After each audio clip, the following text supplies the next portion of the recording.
আমরা শুধু নামে আন্তর্জাতিক থাকতে চাই না, আমরা মানেও আন্তর্জাতিক হতে চাই। আন্তর্জাতিক অপরাধ ট্রাইব্যুনালের পক্ষ থেকে আজকে এইখানে আবু সাঈদ সহ বৃহত্তর রংপুরে যারা শহীদ হয়েছে এই ঘটনার তদন্তে এসেছি।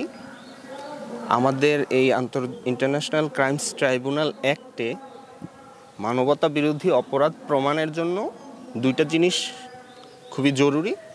একটা হচ্ছে ওয়াইড স্প্রেড, মানে একদম সারা দেশব্যাপী একটা ঘটনা ঘটেছে এবং এটা সিস্টেমেটিক, একই প্যাটার্নে হয়েছে এটা প্রমাণ করা। তো এজন্য আমরা সারা দেশব্যাপী তদন্ত শুরু করেছি। তারই অংশ হিসেবে আজকে আমরা রংপুরে এসেছি, গতকালকে রংপুরে এসেছি, আজকে আমরা এসেছি আবু সাঈদ যেখানে শহীদ হয়েছে সেই স্পট ভিজিটে এবং এখানকার তথ্য উপাত্ত এগুলো সংগ্রহ করার জন্য, প্লাস যারা ভিকটিম এবং ওই সময় চাক্ষুষ সাক্ষী ছিলেন তাদের স্টেটমেন্ট নেয়ার জন্য এসেছি। গত এক সপ্তাহ আগে আবু সাঈদের এই মামলাটাও আমাদের ওখানে অভিযোগ আকারে গিয়েছে।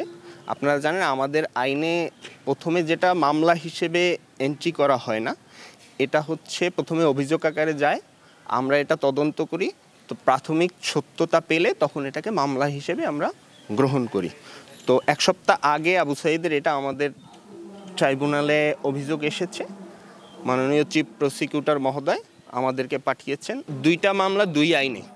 আমাদেরটা হয়েছে ইন্টারন্যাশনাল ক্রাইমস ট্রাইব্যুনাল অ্যাক্ট 1973-তে, তো আর এখানে যেটা হয়েছে সেটা দণ্ডবিধি বা অন্য আইনে।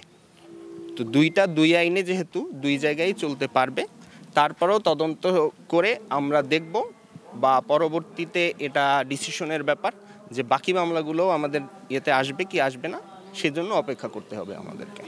তারা তাদের মতো করবে, আমরা আমাদের আলাদা তদন্ত সংস্থা, আমরা আলাদাভাবে করব। আমাদের যদি মনে হয় যে কোনো একটা জিনিস তাদের কাছ থেকে নেওয়া দরকার, আমরা নিব, যদি মনে না হয় তাহলে নিব না। আবু সাঈদের ঘটনায় যারা চাক্ষুষ সাক্ষী ছিল তাদের স্টেটমেন্ট নিব, স্পট ভিজিট করেছি এবং আপনারা যারা সাংবাদিক আছেন আপনাদের কাছে যেই সব তথ্য উপাত্ত আছে এগুলো আমরা সংগ্রহ করব।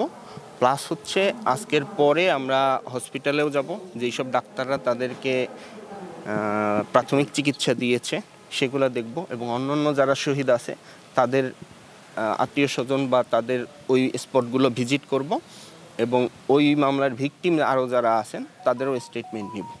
বাংলাদেশের অন্যান্য মামলার গতি যদি হিসাব করি, বছরের পর বছর লেগে যায়। সাগররুনি হত্যার এখন পর্যন্ত চার্জশিটও আসে নাই, আর সেখানে আমরা আবু সাঈদের মামলার অভিযোগ পেয়েছি এক সপ্তাহ, আমরা তদন্তে এসেছি, আমরা দিনরাত কাজ করতেছি, আমরা চেষ্টা করব অ্যাজ কুইকলি অ্যাজ প্র্যাকটিকেবল আমরা মামলার বিচার শুরু করব। কিন্তু কতদিনে এইটা যদি সময় বেঁধে দেওয়া হয় বা সময়ে আমাদের উপরে প্রেশার দেওয়া হয় তাহলে এইটা মনে হয় ন্যায় বিচারে বাধাগ্রস্ত হতে পারে।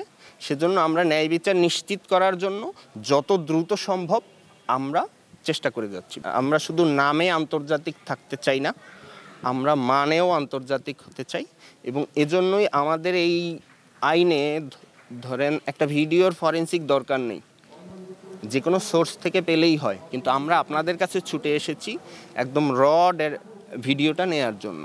এখান থেকেই আপনারা বুঝতে পারবেন যে আমরা কতটা আন্তর্জাতিক মান বজায় রেখে কাজ করতে চাচ্ছি।